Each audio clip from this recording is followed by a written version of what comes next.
Subscribe to Shakir Abidi Official.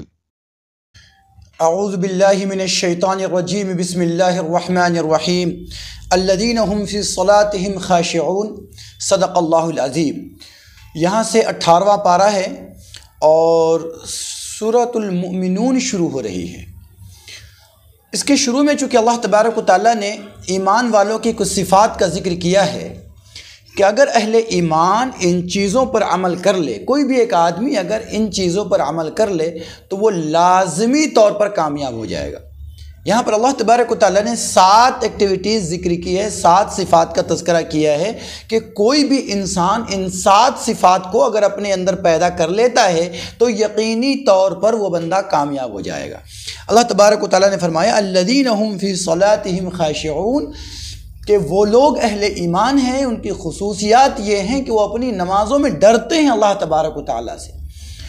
ان 7 خصوصیتوں کا تذکرہ کرتے ہوئے اللہ تبارک و تعالیٰ نے کئی آیتوں کے اندر اس کا تذکرہ کیا ہے۔ اس میں سے ایک نمبر پر یہ ہے کہ بندہ اگر کامیاب ہونا چاہتا ہے تو اس کے لیے یہ ضروری ہے کہ وہ نماز میں خشوع خضوع پیدا کرے، نماز میں یہ کیفیت پیدا کریں کہ وہ اللہ کو دیکھ رہا ہے یا کم از کم اللہ تبارک و تعالیٰ اسے دیکھ رہا ہے۔ یہاں پر اپنی زندگی کا 2 دن پیچھے ریوائز کریں اور اپنے 2 دن پہلے کو دیکھیں اور سوچ کر دیکھیں کہ ہم جب نماز کے لیے کھڑے ہوتے ہیں اور 2 منٹ کی نماز پڑھ رہے ہوتے ہیں تو کیا 30 سیکنڈ کا وقت ہمارا ایسا گزرتا ہے جب ہمارا دھیان مکمل طریقے پر صرف اللہ تبارک و تعالیٰ سے لگا ہوا ہو؟ کیسا ہوتا ہے؟ 2 سے 4 سیکنڈ کے اندر کوئی خریداری کر رہا ہے، کوئی دکان چلا رہا ہے، کوئی کسی سے مال لے رہا ہے، کوئی کسی کو مال دے رہا ہے، کوئی جاب پہ جا رہا ہے، کوئی کسی سے مصالحت کر رہا ہے تو کوئی کسی سے بگاڑ رہا ہے، کوئی کسی سے بنا رہا ہے، کوئی کسی سے باتیں کر رہا ہے، کوئی کسی کو کچھ دے رہا ہے، کوئی کسی سے کچھ لے رہا ہے۔ یہ سارے کے سارے کام انسان نمازوں میں کرنے لگتا ہے۔ اللہ تبارک و تعالیٰ فرماتا ہے کہ کامیابی کے لیے جو پہلی ضمانت ہے وہ یہ ہے کہ الذین هم فی صلاتهم خاشعون، کہ اپنی نمازوں کے اندر خشوع اور خضوع پیدا کرے۔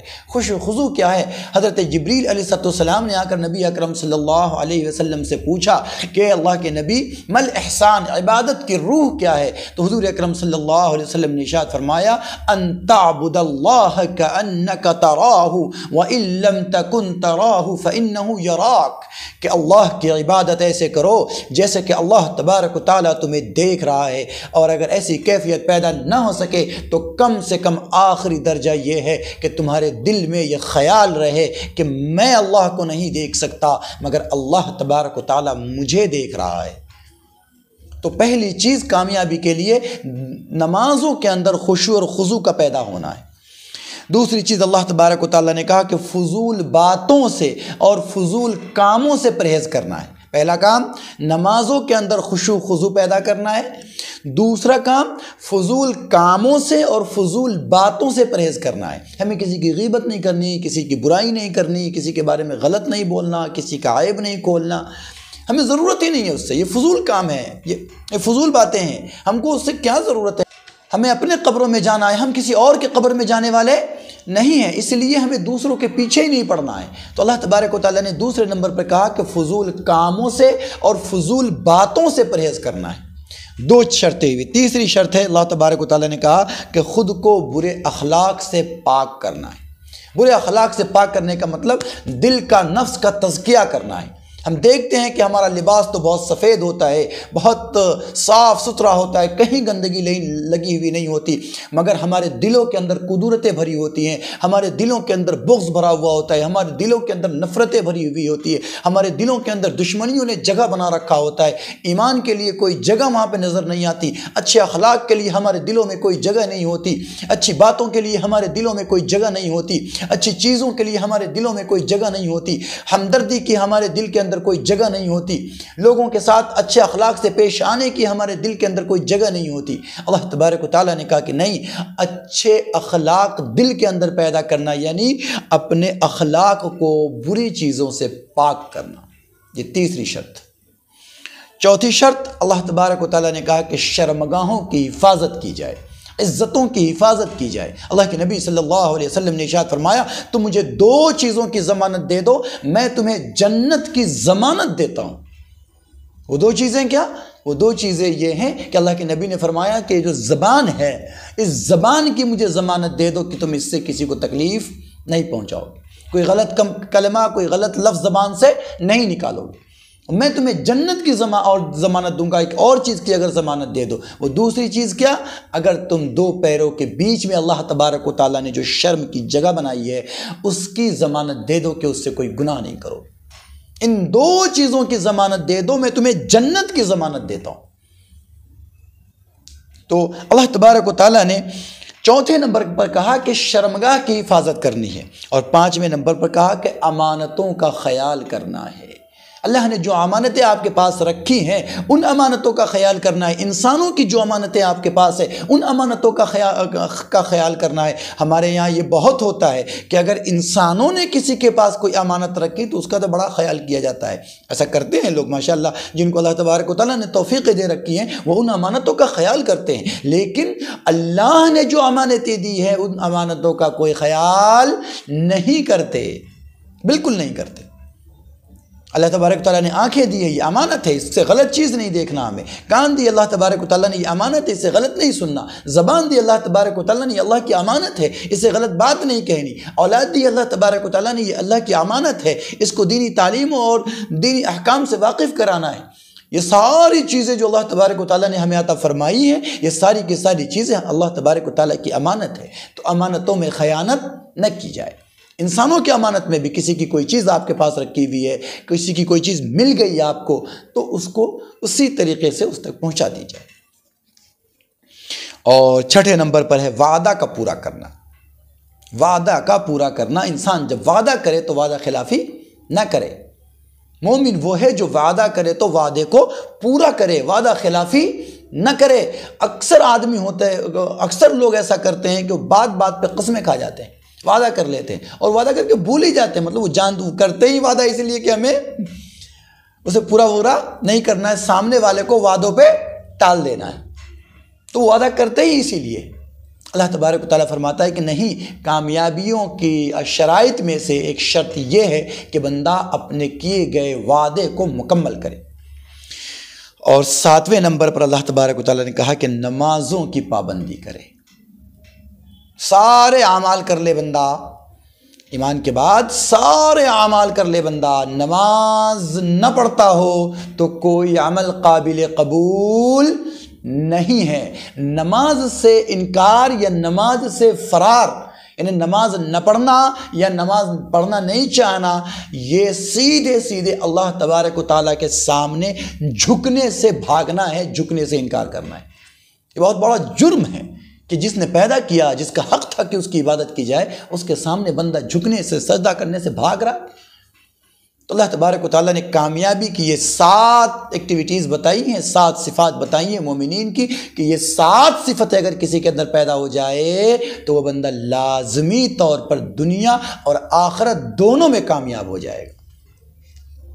آگے اللہ تبارک و تعالیٰ نے ربوہ کا تذکرہ کیا ہے۔ ربوہ کہتے ہیں اونچے مقام پر، اونچے مقام کو، کہ حضرت عیسیٰ علیہ السلام اور حضرت مریم علیہ السلام، جو حضرت عیسیٰ علیہ السلام کی والدہ ہیں، جب حضرت عیسیٰ علیہ السلام کی پیدائش ہوئی تو آپ ایک اونچے مقام پر ٹھہری ہوئی تھی، اور آپ کو وہاں کے لوگ چونکہ بچے کو جان سے مار دینا چاہتے تھے اور حضرت مریم علیہ السلام کو بھی تکلیف پہنچانا چاہتے تھے، تو اللہ تبارک و تعالیٰ نے ان کو ایک ایسے اونچے مقام پر پناہ دی تھی جہاں پر یہ لوگ پہنچ نہیں سکتے تھے، تو اس کا تذکرہ اللہ تبارک و تعالیٰ نے آگے کیا ہے۔ اس کے آگے اللہ تبارک و تعالیٰ نے انعامات کا تذکرہ کیا ہے۔ اللہ تبارک و تعالیٰ اپنے بندے پر جو انعام فرمایا ہے، اللہ تبارک و تعالیٰ نے بندوں کو جن انعامات سے نوازا ہے اس کا تذکرہ کیا ہے۔ هو الذی انشأکم السمع والابصار والافئدۃ قلیلا ما تشکرون، وہی ذات ہے جس نے تمہیں پیدا کیا، پیدا کرنے والا کوئی اور نہیں ہے، وہی ذات ہے جس نے تمہیں پیدا کیا۔ وانشأکم، وہی ذات ہے جس نے تمہیں پیدا کیا اور تمہیں کان دیے، آنکھیں دی اور دل عطا فرمایا۔ یعنی یہ 3 نعمتیں، یہ تو ساری نعمت اللہ تبارک و تعالیٰ کی ہمارے جسموں کے اندر ہے اور ہمارے جسموں سے باہر ہے، لیکن اللہ تبارک و تعالیٰ نے ان 3 نعمتوں کا خصوصیتوں کے ساتھ تذکرہ کیا ہے کہ اللہ کی ذات وہ ہے جس نے تمہیں وجود بخشا، جس نے تمہیں زندگی دی، اور خصوصیت کے ساتھ اللہ تبارک و تعالیٰ نے آنکھ دیے، کان دیے اور دل عطا فرمایا، اس لیے کہ انسان کے علم کا محور اسی کے درمیان گھومتا ہے، یا تو انسان سن کر کسی چیز کو زیادہ بہتر طریقے سے سمجھتا ہے یا آنکھوں سے دیکھ کر سمجھتا ہے، اور ان دونوں کا نتیجہ اس کے قلب پر، اس کے دل پر مرتب ہوتا ہے کہ اسی کی بنیاد پر وہ سوچتا ہے۔ اللہ تبارک و تعالیٰ نے اپنے انعام کا تذکرہ کرتے ہوئے کہا کہ دیکھو، ان آنکھوں سے اچھی چیز کو دیکھو، کانوں سے اچھی چیز سنو، اور اس کا جو نتیجہ، جو رزلٹ ہو دل کے اوپر، وہ بھی اچھا ہونا چاہیے کہ دل سے اچھا سوچو، دل کو کسی بغض کا گھر نہ بناؤ، کسی کی دشمنی کا گھر نہ بناؤ، کسی کی جہالت کا گھر نہ بناؤ، کسی کی غیبت کا گھر نہ بناؤ، کسی کے بارے میں غلط سوچنے کا گھر نہ بناؤ، بلکہ دل کو پاک اور صاف کرو اور اللہ تبارک و تعالیٰ کا گھر بناؤ۔ تمہارا دل اللہ تبارک و تعالیٰ نے اپنا گھر بنانے کے لیے بنایا ہے۔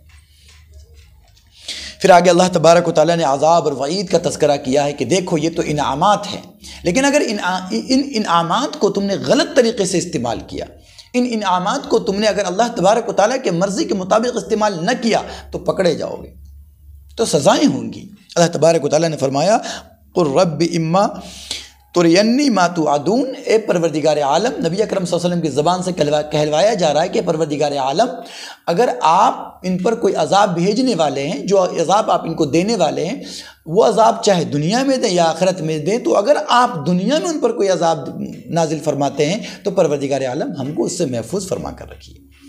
یہ حکم کسے دیا جا رہا ہے؟ محمد الرسول اللہ صلی اللہ علیہ وسلم کو دیا جا رہا ہے۔ یعنی یہ تو 100% حقیقت ہے کہ اللہ کے نبی صلی اللہ علیہ وسلم عذاب سے محفوظ ہے، معصوم ہے، لیکن پھر بھی نبی اکرم صلی اللہ علیہ وسلم کی زبان مبارک سے یہ بات کہلوائی جا رہی ہے کہ اگر اللہ تبارک و تعالیٰ نہ ماننے والوں پر دنیا میں عذاب نازل فرمائے تو آپ یہ دعا کرتے رہیے، کیونکہ اللہ کا عذاب اتنا بھیانک ہوگا جس کا انسان تصور نہیں کر سکتا، جس کے لیے اللہ کے نبی صلی اللہ علیہ وسلم سے پناہ مانگنے کے لیے کہا جا رہا ہے۔ آگے اللہ تبارک و تعالیٰ نے کافر کی تمنا کا تذکرہ کیا ہے کہ یہ جو کافر لوگ ہیں جب عذاب میں پکڑے جائیں گے تو یہ کہیں گے حتی اذا جاء احدکم الموت قال رب ارجعون، جب ان کے پاس موت آئے گی اور اللہ کے عذاب کے فرشتے انہیں نظر آنے لگیں گے تو یہ کہیں گے پروردگار عالم رب ارجعون، اے اللہ ایک بار پھیر دیجیے، ایک بار واپس کر دیجئے، ایک بار زندگی عطا فرما دیجئے، آپ نے جیسا کہا ہے ہم ویسے ہی زندگی گزار کر آئیں گے۔ لیکن نہیں، اللہ تبارک و تعالیٰ نے دنیا میں ایک مرتبہ بھیجا ہے اور اسی زندگی میں انسان کو خیر و شر کا موقع دیا ہے، صلاحیت دی ہے۔ اس کو اگر اللہ کے مرضی کے مطابق استعمال کر لیتا ہے تو یقیناً اللہ تبارک و تعالیٰ کے یہاں انعام ہے، اور اگر اس زندگی کو گوا کر اللہ کی نافرمانی کرتا ہوا چلا گیا تو اس کے لیے پکڑ ہے، اور بہت سخت پکڑ ہے۔ آگے اللہ تبارک و تعالیٰ نے جو لوگ پکڑے جائیں گے ان کے ساتھ جو ہوگا جہنم میں، اس کا تذکرہ کیا ہے کہ تلفح وجوہہم النار وہم فیہا کالہون، کہ یہ جو کافر لوگ ہیں جہنم میں آگ ان کے چہروں سے لپٹ رہی ہوگی اور وہ اس کے اندر چیخ و پکار کر رہے ہوں گے، واویلا مچا رہے ہوں گے، بھاگ رہے ہوں گے، لیکن کہاں بھاگ سکتے ہیں؟ فَإِنَ الْمَحِيص، کہاں بھاگ کر جا سکتے ہیں؟ اللہ کا عذاب اتنا سخت ہے اور ایسا احاطہ کیے ہوا ہوگا کہ بندہ بھاگ کر کہیں بھی نہیں جا سکتا۔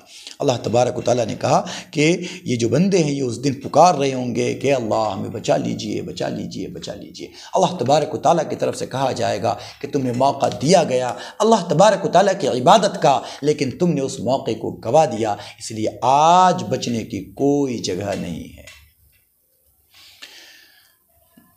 آگے اللہ تبارک و تعالیٰ نے انسان کی تخلیق کا مقصد بتایا ہے کہ تم یہ سمجھتے ہو کہ ہم نے جو انسانوں کو اور تمام کائنات کو پیدا کیا یہ ایسے ہی پیدا کر دیا، یہ خود بخود ہو گیا ہے؟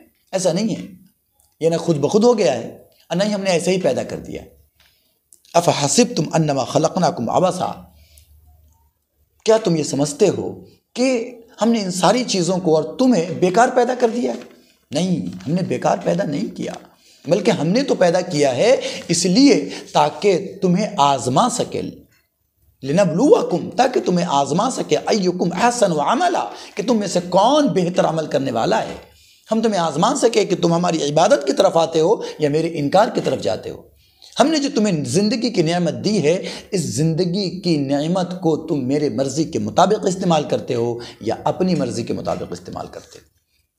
یہ ایک انسان عقل سے اگر سوچے تو یہ بات سمجھ میں آتی ہے کہ کسی نے اگر کوئی چیز ہمیں دی ہے اور یہ اس کی امانت ہے ہمارے پاس، تو ہمیں اگر اس چیز کے استعمال کی اجازت ملتی ہے تو اس چیز کو اس کے مرضی کے مطابق استعمال کرنی چاہیے، نہ کہ اپنے مرضی کے مطابق۔ تو ایسے ہی اللہ تبارک و تعالیٰ نے جو ہمیں زندگی عطا فرمائی ہے تو ہمیں اللہ کے مرضی کے مطابق اپنی زندگی کو گزارنا ہے، نہ کہ اپنے مرضی کے مطابق۔ آگے سورۃ النور شروع ہو رہی ہے، اس کے اندر اللہ تبارک و تعالیٰ نے زیادہ تر احکام کا تذکرہ کیا ہے۔ اللہ تبارک و تعالیٰ نے بہت سے حکم نازل فرمائے ہیں۔ سب سے پہلا حکم جو اس کے اندر آیا ہے، الزانیۃ والزانی فاجلدوا کل واحد منہما مئۃ جلدہ، کہ اگر کوئی زنا کرنے والا مرد ہو یا زنا کرنے والی عورت ہو تو اس کو اللہ تبارک و تعالیٰ کی طرف سے سزا کے طور پر، حد کے طور پر، اگر ان کا جرم ثابت ہو جائے تو سزا کے طور پر 100 کوڑے مارے جائیں گے۔ یہ 100 کوڑے کا تذکرہ قرآن کریم کے اندر ہے کہ 100 کوڑے مارے جائیں گے، لیکن حدیث سے پتہ چلتا ہے کہ یہ 100 کوڑے اسے مارے جائیں گے جو غیر شادی شدہ ہو۔ یعنی کوارا اگر کوئی زنا کا ارتکاب کر لے، بلاತ್ಕಾರ کا ارتکاب کر لے، تو ایسے آدمی کو، اگر وہ کوارا مرد ہے یا کواری عورت ہے، کوارا لڑکا ہے یا کواری لڑکی ہے، تو اس کو 100 کوڑے مارے جائیں گے۔ اور اگر وہ شادی شدہ ہے تو اس کا تذکرہ حدیث کے اندر ہے، فرجمو، کیا کیا جائے؟ اس کو پتھر مار مار کر ہلاک کر دیا جائے۔ آج کے وقت میں اسلام کی سزا پر بڑا اعتراض ہوتا ہے، خاص طور سے جو لیبرلز لوگ ہیں وہ اعتراض کرتے ہیں کہ یہ کیا، اگر کسی سے غلطی ہو گئی تو آپ پتھر مار مار کے ہلاک کر دو گے؟ بھائی انسان ہے، اس سے غلطی ہو سکتی ہے۔ سیدھا سا جواب یہ ہے کہ آپ یہ بتائیں کہ اگر کوئی آدمی آپ کے ماں کے ساتھ،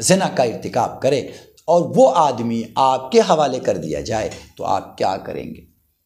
وہ لیبرل کہے گا میں اس کی بوٹی بوٹی کر دوں گا، اگر ذرا برابر بھی غیرت باقی ہوگی۔ اور اگر بالکل دیوس ہو گیا ہوگا، بے غیرت ہو گیا ہوگا، تو اذا فاتک الحیا ففعل ما شئت، جب حیا چلی جائے تو جو چاہے کرو، پھر تو فرق نہیں پڑتا۔ تو اگر وہ بے غیرت نہیں ہوگا تو وہ کہے گا کہ میں اس آدمی کی بوٹی بوٹی کر دوں گا، ٹکڑے ٹکڑے کر دوں گا۔ تو اپنی ماں کے ساتھ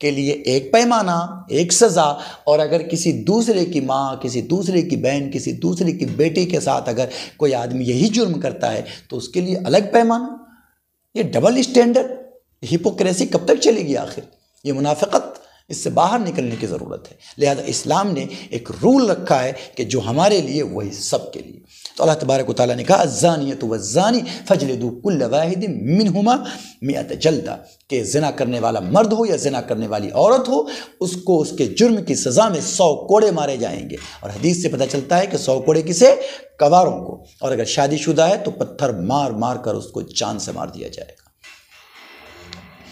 آگے اللہ تبارک و تعالیٰ نے حد قذف کا ذکر کیا ہے کہ اگر کسی بندے نے کسی پاک دامن مرد پہ یا کسی پاک دامن عورت پہ الزام لگا دیا، بدکاری کا الزام لگا دیا، اور وہ 4 گواہ نہیں لاتے، تو اللہ تبارک و تعالیٰ فرماتا ہے والذین یرمون المحصنات ثم لم یاتوا باربعۃ شہداء فاجلدوہم 80 جلدہ، کہ جو آدمی کسی پاک دامن عورت پر یا پاک دامن مرد پر الزام لگا دے تو اس کو چاہیے کہ وہ 4 گواہ لائے کہ ہاں میں نے اپنی آنکھوں سے اسے زنا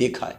اور اگر وہ 4 گواہ نہ لا سکے تو الزام لگانے والے کو 80 کوڑے مارے جائیں، 80 کوڑے، اور پوری زندگی کے لیے اس کو ایک سزا دے دی گئی۔ وہ سزا یہ ہے کہ پوری زندگی یہ کبھی کسی کی گواہی نہیں دے سکے گا، اس کی گواہی کا کوئی اعتبار ہی نہیں ہوگا۔ اس کے سامنے اگر کسی نے کسی کو قتل کر دیا ہے اور یہ کہے گا کہ میں نے اپنے آنکھوں سے دیکھا ہے، تو اللہ تعالیٰ کہتے ہیں نہیں، ولا تقبل لهم شہادۃ ابدا، اس کی گواہی کبھی قبول کی ہی نہیں جائے گی۔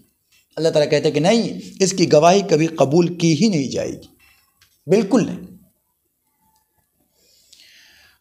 تو اگر کوئی کسی کو الزام لگاتا ہے، کیونکہ ایک ایمان والے کی جو عزت ہے اس کی اللہ تبارک و تعالیٰ کی بڑی اہمیت ہے۔ اس سلسلے میں فقہاء کرام نے چند اصول لکھے ہیں، چند رولز لکھے ہیں۔ وہ رول یہ ہے کہ سزا کے جاری ہونے کے لیے، سزا کے ملنے کے لیے کئی آپشن ہیں۔ پہلا آپشن تو سیدھا سیدھا یہ ہے کہ زنا کرنے والا یا زنا کرنے والی اقرار کر لے کہ ہاں مجھ سے یہ گناہ ہوا ہے، تو اس کے اوپر یہ سزا جاری کی جائے گی۔ دوسری صورت یہ ہے کہ کوئی غیر شادی شدہ لڑکی اس کو حمل ظاہر ہو جائے تو اس سے یہ پوچھا جائے گا کہ آخر یہ حمل کس کا ہے۔ اب اگر وہ جس کا نام لے اور ثبوت سے وہ ثابت ہو جائے تو اس آدمی پر بھی اور اس عورت پر بھی دونوں پر حد جاری ہوں گے، اور اگر اس پر ثابت نہ ہو سکے تو اس لڑکی پر حد جاری ہوگا۔ اور تیسری صورت یہ ہے کہ زنا کرنے والا مرد یا زنا کرنے والی عورت نے انکار کیا ہے، لیکن جو آدمی اس پر الزام لگا رہا ہے وہ 4 ثبوت 4 گواہ لے کر آتا ہے تو اس کے اوپر الزام ثابت ہو جائے گا اور اس کی سزا دی جائے گی۔ آگے اللہ تبارک و تعالیٰ نے اما عائشہ صدیقہ رضی اللہ تعالیٰ عنہ کا بڑا ہی دلچسپ اور ایمان افروز واقعہ ذکر کیا ہے۔ اما عائشہ رضی اللہ تعالیٰ عنہ نبی اکرم صلی اللہ علیہ وسلم کے ساتھ ایک سفر میں تھی۔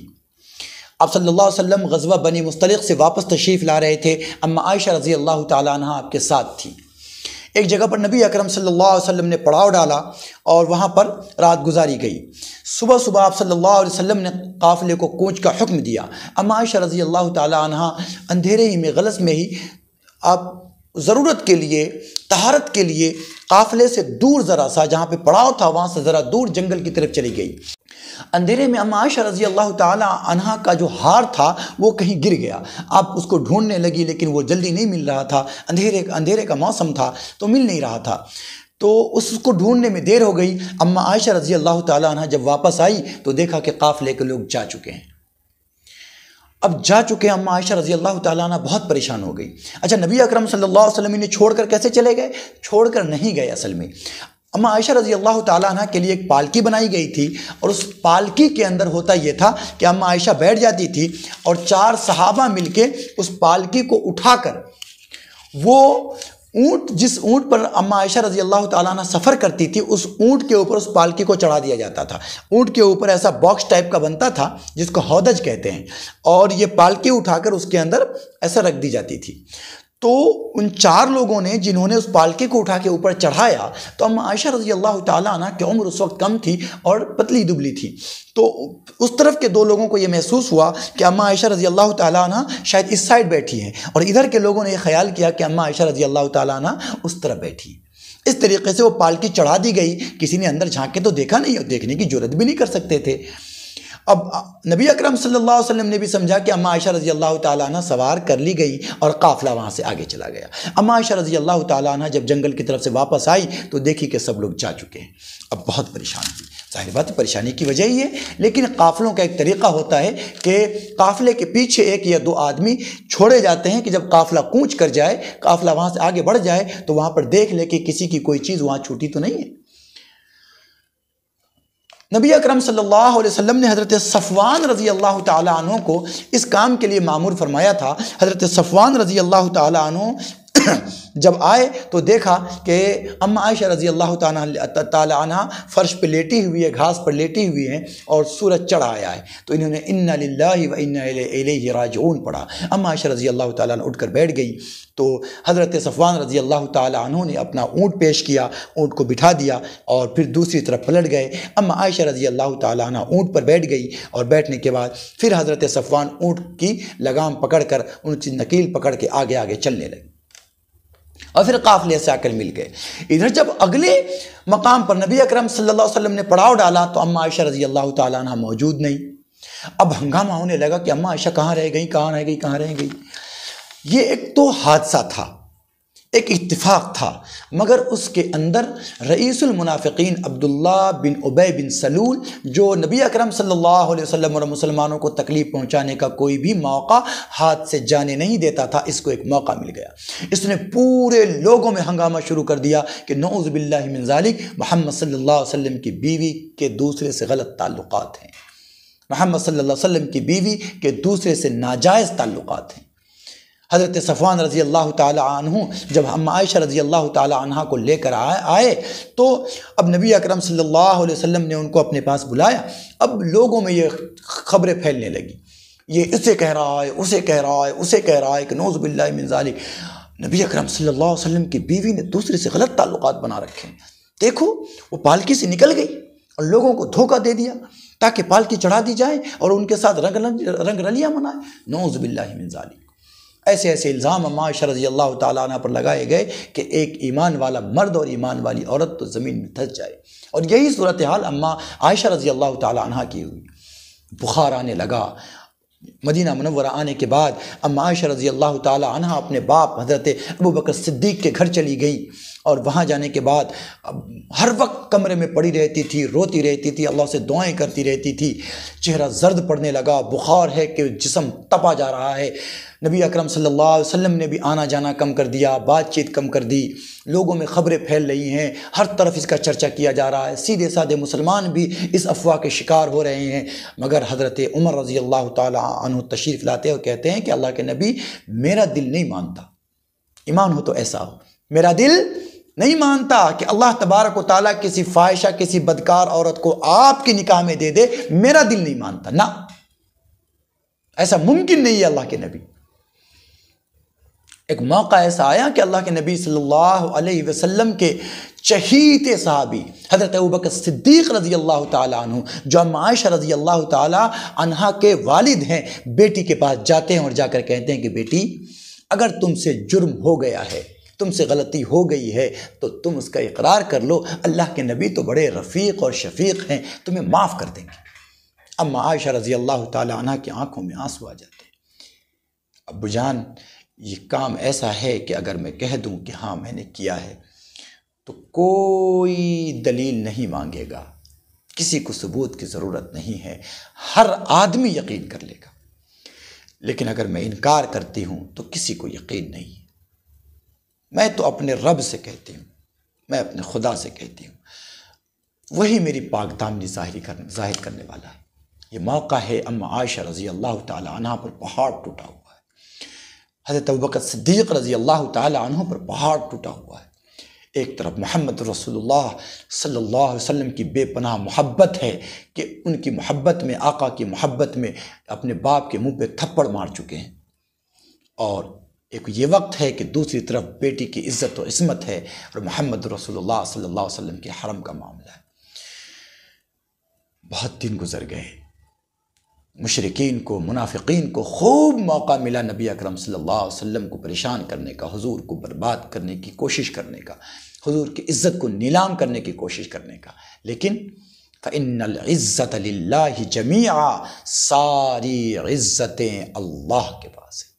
پھر اللہ تبارک و تعالیٰ نے سورہ نور کی مکمل آیت نازل فرمائی، مکمل رکوع نازل فرمایا اللہ تبارک و تعالیٰ نے کہ وہ لوگ جو بھولی بھالی سیدھی سادھی اہل ایمان پر الزام لگاتے ہیں، انہیں چاہیے کہ 4 گواہ لے کر آئیں، اور اگر نہیں لاتے ہیں تو انہیں کوڑے مارے جائیں، انہیں سزائیں دی جائیں۔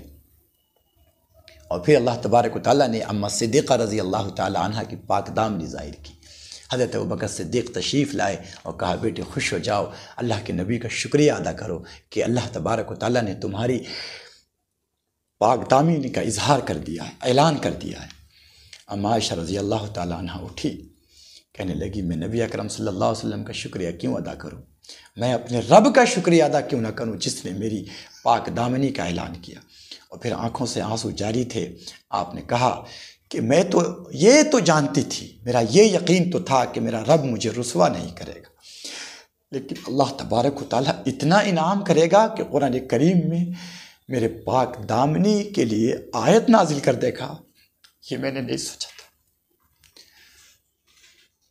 یہ میں نے نہیں سوچا تھا۔ پھر اٹھی اور اللہ کی بارگاہ میں جا کر سجدے میں گر گئی، نماز کے لیے کھڑی ہو گئی۔ اس واقعے سے ایک سبق ملتا ہے کہ اگر زندگی میں آپ کے اوپر یا کسی کے اوپر کوئی الزام آ جائے تو آپ کو اس وقت گھبرانا نہیں ہے۔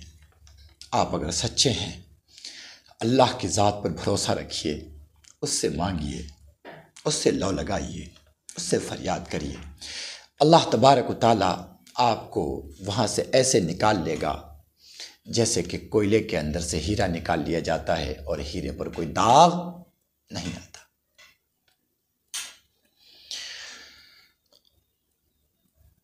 آگے اللہ تبارک و تعالیٰ نے اہل علم کو ایک حکم عطا فرمایا ہے۔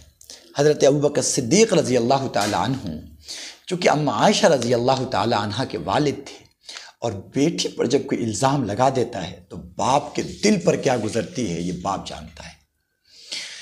کچھ سیدھے سادھے صحابہ تھے جو اس پروپیگنڈے کا شکار ہو گئے تھے۔ اس میں سے ایک صحابی ہے حضرت مصطح رضی اللہ تعالیٰ عنہ۔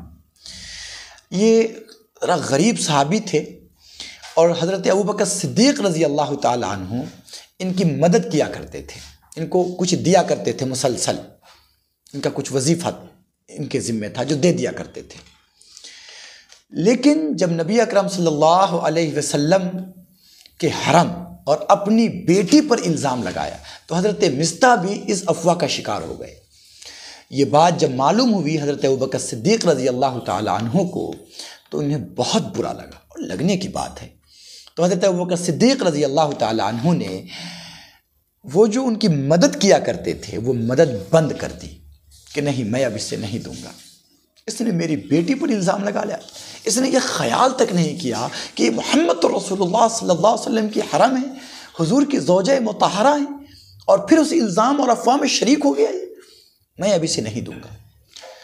ایک حساب سے دیکھیں تو ٹھیک تھا، دنیا میں ایسے ہی ہوتا ہے، کسی نے اگر ہم پر یا ہمارے ماں پر، بہن پر، بیٹی پر اگر الزام لگائے تو ہم اس کی مدد کیوں کریں؟ مگر جو لوگ اللہ کے مقرب ہوتے ہیں، اللہ تبارک و تعالیٰ کا فیصلہ ان کے لیے عجیب ہوتا ہے۔ اللہ تبارک و تعالیٰ نے انہیں حکم دیا، یا ایھا الذین آمنوا ولا یأتل اولو الفضل منکم والسعہ، کہ اللہ تبارک و تعالیٰ نے تم میں سے جن لوگوں کو فضل سے نوازا ہے، علم سے نوازا ہے، دولت سے نوازا ہے، نعمتیں دی ہیں، ان کو یہ چاہیے کہ جن کی مدد کرتے ہیں وہ کرتے رہیں۔ وہ اگر نادانی کی وجہ سے آپ کو تکلیف پہنچا بیٹھے ہیں تو آپ کے لیے یہ ضروری ہے کہ آپ ان کے جیسے نہ ہو جائیں۔ اللہ آپ کو دے رہا ہے، آپ اگر اپنے لیے اس کو دے رہے تھے تو بند کر لیجیے، لیکن اگر آپ اللہ کے لیے دے رہے تھے تو اللہ آج بھی موجود ہے، آج بھی اسے دیتے رہیے۔ ہم اپنی زندگی میں نظر ڈال کر دیکھیں کہ ہم اگر کسی کے ساتھ کوئی احسان کرتے ہیں، ہم اس سے اس کا بدلہ چاہتے ہیں، ہم چاہتے ہیں کہ وہ ہمارے ساتھ ہماری باتوں میں رہے، ہم جیسا کہیں ویسا سنیں، ہماری بات مانے۔ اگر وہ ہماری بات نہیں مانتا، ہماری کسی بات کے خلاف ہو جاتا ہے تو ہم اس مدد کو روک دینا چاہتے ہیں۔ اس کا مطلب یہ ہوا کہ ہم جو اس کے ساتھ مدد کر رہے تھے وہ مدد اپنے لیے تھی، اللہ کے لیے نہیں تھی۔ اگر یہ مدد اللہ کے لیے تھی اور ہے تو یہ مدد جاری رہنی چاہیے۔ اللہ تعالیٰ نے اہل علم کو اور اہل نعمت کو، جس کو اللہ نے مال و دولت سے نوازا ہے، ان کو یہ حکم دیا کہ جن کی مدد کرتے ہیں وہ مدد جاری رکھیں۔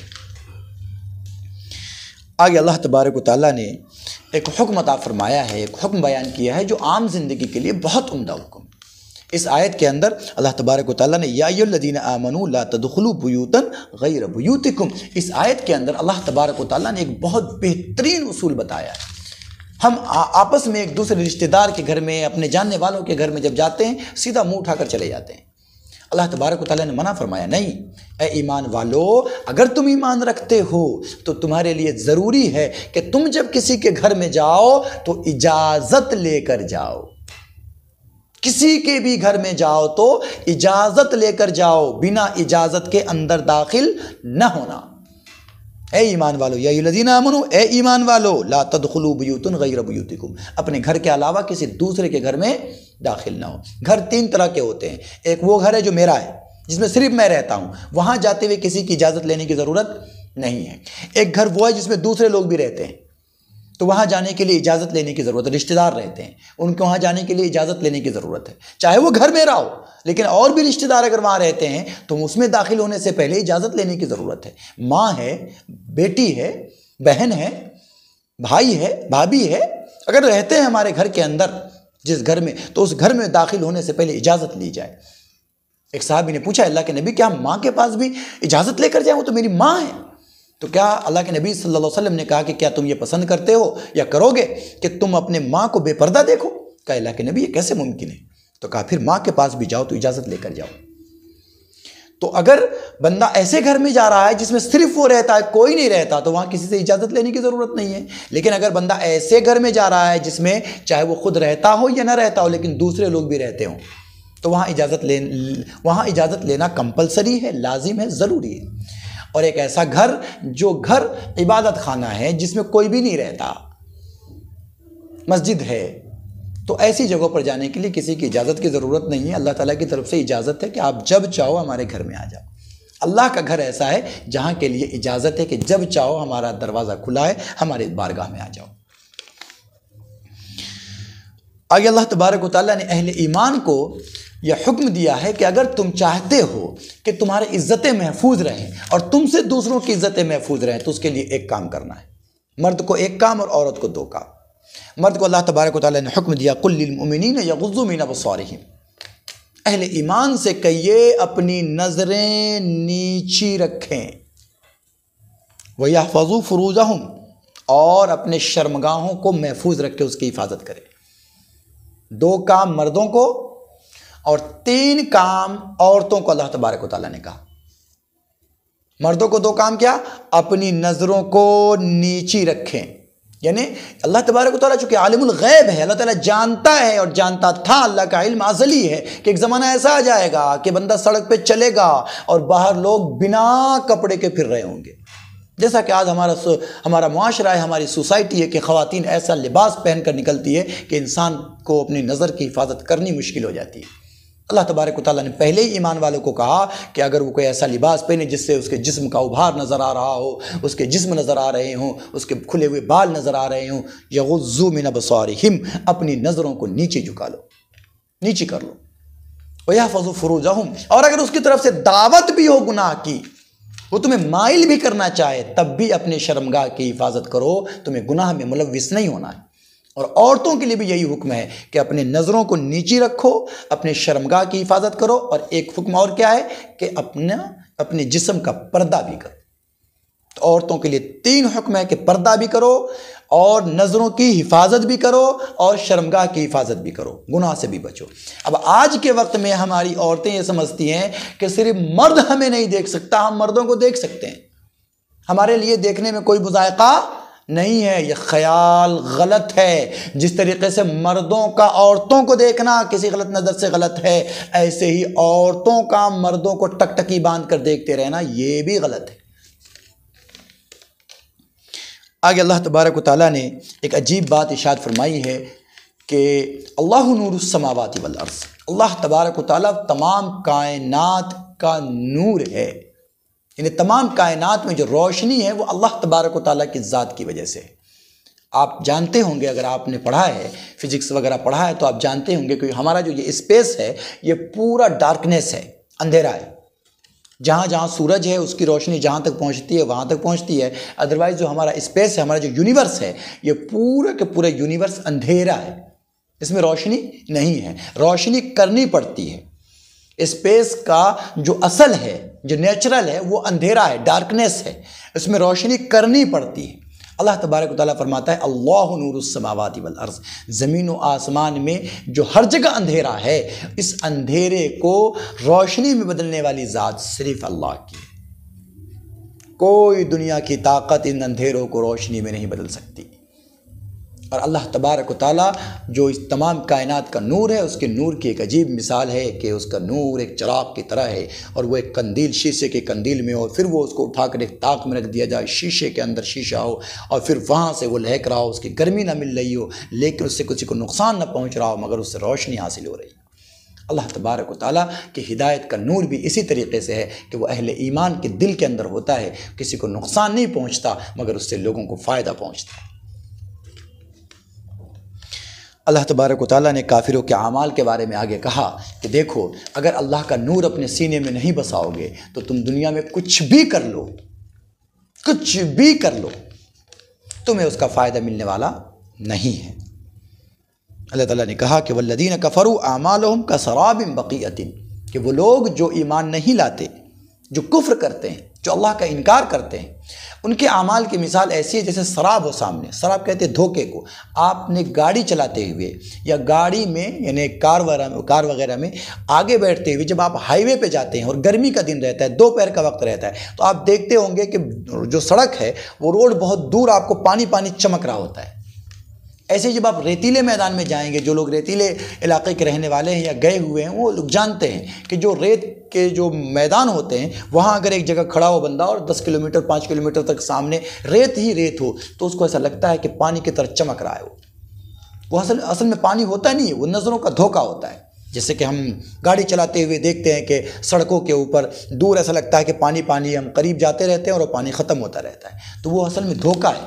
اللہ تبارک و تعالیٰ نے کافروں کے اعمال کو اسی دھوکے سے تعبیر کیا ہے کہ وہ چاہے کتنا بھی اچھا کام کر لے، وہ سمجھتا ہے کہ کل قیامت میں اس کو جس طرح سے انسان پیاسا ہو اور دور دیکھے کہ پانی اور بھاگتا جائے گا، وہ سمجھتا ہے کہ میری پیاس بجھ جائے گی، میری پیاس بجھ جائے گی، میں وہاں سے پانی حاصل کر لوں گا۔ اللہ تعالیٰ فرماتا ہے کہ نہیں، اس کو کبھی بھی پانی نہیں مل سکتا۔ ایسے ہی جو اللہ کو نہ ماننے والے لوگ ہیں، یہ چاہے کتنی بھی نیکی کر لیں دنیا کے اندر، کتنے بھی لوگوں کے کام آ جائیں، مگر آخرت میں اس کا بدلہ نہیں ملنے والا ہے۔ دنیا میں اللہ تعالیٰ اس کا بدلہ دے دے وہ اس کی مرضی پر ہے، لیکن آخرت میں اس کا بدلہ ملنے والا نہیں ہے، دھوکہ ہے اس کا۔ آگے اللہ تبارک و تعالیٰ نے کامیابی کے 3 راز بتائے ہیں، جو بندہ ان رازوں کو پا گیا وہ کامیاب ہو گیا، دنیا میں بھی اور آخرت میں بھی۔ اللہ تبارک و تعالیٰ نے کہا مَن یُطِعِ اللَّهَ وَرَسُولَهُ وَیَخْشَ اللَّهَ وَیَتَّقِیهِ، کہ جو آدمی اللہ کی اطاعت کرے، اللہ کے رسول کی اطاعت کرے اور اللہ سے ڈرتا رہے، یہ بندہ کامیاب ہو گیا۔ اس لیے اگر آپ کامیابی چاہتے ہیں تو ان 3 کاموں کو اپنی زندگی میں پیدا کیجئے۔ اللہ سے ڈریے، محمد الرسول اللہ کی اطاعت کیجئے، اللہ کی اطاعت کیجئے۔ یہ 3 کام اگر آپ نے کر لیا، دنیا بھی سنور جائے گی اور آخرت بھی۔ آگے اللہ تبارک و تعالیٰ نے پھر مسلمانوں کی تعریف کرتے ہوئے کہا ہے اور کافرین کی مذمت کرتے ہوئے کہا ہے کہ انما المؤمنون الذین آمنوا باللہ ورسولہ، کہ جو لوگ اہل ایمان ہیں، جو اللہ پر، اللہ کے رسول صلی اللہ علیہ وسلم پر ایمان رکھتے ہیں، ان کی خصوصیت یہ ہے کہ اللہ اس کے رسول کے کسی کام میں یہ جی نہیں چراتے۔ اللہ اس کے رسول نے جیسا حکم دیا ویسا کر گزرتے ہیں۔ اصل میں یہ ایک واقعے کی طرف اشارہ ہے، اس کا ایک شان نزول ہے کہ نبی اکرم صلی اللہ علیہ وسلم نے خندق کے موقع پر، جنگ خندق کے موقع پر جب خندق کھودنے کا حکم فرمایا، فیصلہ فرمایا، تو صحابہ کرام تندہی کے ساتھ اس میں کام میں لگ گئے۔ کبھی کبھی کسی صحابی کو اگر کسی کام سے کہیں جانا پڑتا تھا تو حضور سے اجازت لے کر وہ جاتے تھے اور جلدی واپس آ جاتے تھے، مگر یہ جو منافقین تھے یہ بہانے سے اجازت لے کر، چھٹی لے کر جاتے تھے اور بہت دیر سے آتے تھے، اور آنے کے بعد پھر کسی نہ کسی کام میں ہاتھ بٹاتے تھے، نظر پڑ رہی ہے تو کام کر رہا ہے، نظر نہیں پڑ رہی تو بیٹھا ہوا ہے۔ اللہ کے نبی صلی اللہ علیہ وسلم ان چیزوں کو محسوس بھی کرتے تھے مگر کہتے نہیں تھے۔ تو اللہ تبارک و تعالیٰ نے یہ آیت نازل فرمائی کہ جو لوگ اللہ کے رسول صلی اللہ علیہ وسلم پر ایمان رکھتے ہیں، ان کا معاملہ تو یہ ہے کہ وہ اگر کہیں جاتے ہیں تو فوراً آ کر کام پر لگ جاتے ہیں۔ اللہ اس کے رسول جو حکم دیتا ہے اس سے جی نہیں چراتے۔ اور منافقین کی خصوصیت یہ ہے، منافقین کے اندر برائی یہ ہے کہ وہ اللہ اور رسول جب کوئی حکم دیتا ہے تو اس کو بجا لانے کے لیے، اس پر عمل آوری کے لیے جی چرانے لگتا ہے، بہانے ڈھونڈنے لگتا ہے۔ ہم آج اپنی زندگی کے اندر نظر ڈال کر دیکھیں کہ ہم اللہ اس کے رسول کا حکم نہ ماننے کے لیے کتنے بہانے ڈھونڈتے ہیں۔ ذرا سی کھانسی آ گئی، ہم سمجھتے ہیں کہ روزہ چھوڑ سکتے ہیں۔ Subscribe to Shakir Abidi Official.